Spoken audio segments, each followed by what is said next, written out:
Kementerian Kesehatan mempercepat pembangunan rumah sakit lapangan di Stadion Golo Dukal, Kabupaten Manggarai, Nusa Tenggara Timur.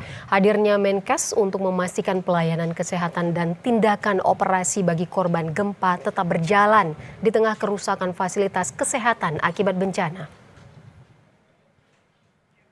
Rumah sakit lapangan tersebut disiapkan untuk mendukung pelayanan RSUD Ruteng yang terdampak gempa. Selain ruang rawat inap dan ruang operasi, rumah sakit lapangan juga dilengkapi 1 tenda khusus untuk instalasi gawat darurat. 3 tenda rawat inap yang masing-masing berkapasitas 20 pasien. Fasilitas awal rumah sakit lapangan dapat menyediakan sekitar 60 tempat tidur. Kemenkes berencana menambah tenda rawat inap sehingga kapasitas rumah sakit lapangan dapat ditingkatkan menjadi sedikitnya 100 tempat tidur.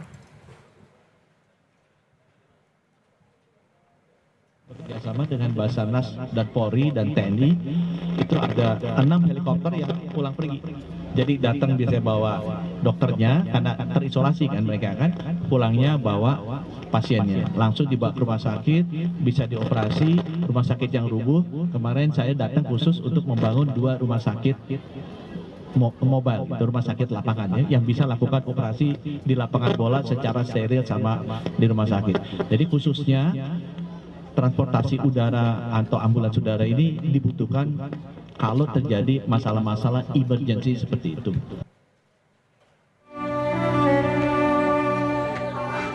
Izin melaporkan kejadian gempa pagi ini di Riau. Ini kondisi barusan saat 2 menit yang lalu. Gempa bumi seketika mengubah kehidupan Mahathir Muhammad, warga Kelurahan Riau, Kecamatan Riau, Kabupaten Manggarai, NTT. Saat gempa mengguncang, Mahathir bersama istri dan anaknya yang baru berusia 3 tahun berada di dalam rumah. 2 kali ia tertimpa bata yang berjatuhan. Hingga untuk ketiga kalinya tembok rumah ambruk dan menimpa mereka. Di tengah kepanikan, Mahathir menggunakan tubuhnya untuk melindungi sang anak dari reruntuhan. Warga yang datang kemudian berusaha membongkar timbunan dengan alat seadanya. Mahathir dan anaknya akhirnya berhasil diselamatkan.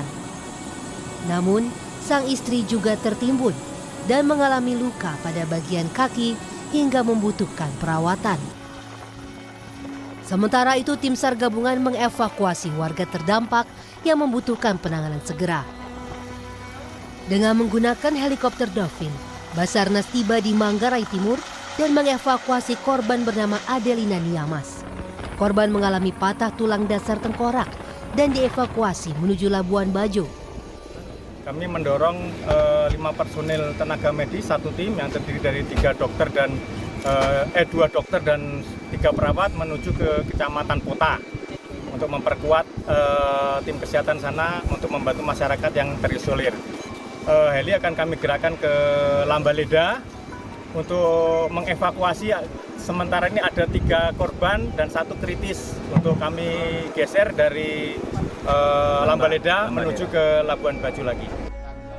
Pemerintah terus mempercepat penanganan dan pemulihan warga terdampak gempa di Nusa Tenggara Timur. Pemerintah menyiapkan bantuan perbaikan rumah serta hunian tetap bagi warga dengan rumah rusak berat. Ada beberapa warga yang menginginkan bahwa apa yang diucapkan oleh kami terkait dengan langkah-langkah yang akan dilakukan itu betul-betul terwujud. Dan tadi kita sudah sepakat, tentu saja untuk terwujud ini harus bekerja semua pihak. Bukan hanya menuntut pemerintah pusat semata, tetapi dari mulai masyarakat terbawah, pemerintah desa, pemerintah camat, pemerintah bupati, ini bersatu padu sehingga semua yang kita sampaikan itu bisa terwujud. Itu. BNPB meminta pemerintah daerah mempercepat pendataan rumah terdampak. Data tersebut akan menjadi dasar penyaluran bantuan agar proses pemulihan warga dapat segera dilakukan. Tim Liputan, Kompas TV.